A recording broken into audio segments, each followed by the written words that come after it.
نبی صلی اللہ علیہ وسلم نے ارشاد فرمایا، اگر تمہارے غم بڑھ جائیں اور تم ان غموں کو ختم کرنا چاہو تو مجھ پر درود بھیجو، یہ تمہارے غموں کو ختم کرنے کے ساتھ ساتھ تمہارے گناہوں کو بھی مٹا دے گا۔ آپ صلی اللہ علیہ وسلم نے فرمایا، عبداللہ بن قیس، کیا میں تمہیں جنت کے خزانوں میں سے ایک خزانہ نہ بتاؤں؟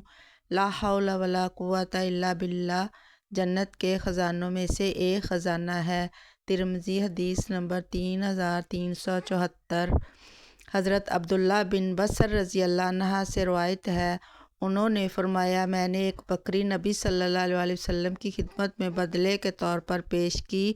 رسول اللہ صلی اللہ علیہ وسلم گھٹنوں کے بل بیٹھ کر کھانے لگے۔ ایک اعرابی نے تعجب سے کہا، بیٹھنے کا یہ کیسا انداز ہے؟ آپ نے فرمایا، اللہ تعالیٰ نے مجھے شریف بندہ بنایا ہے، متکبر اور سرکش نہیں بنایا۔ ابن ماجہ حدیث نمبر 3263۔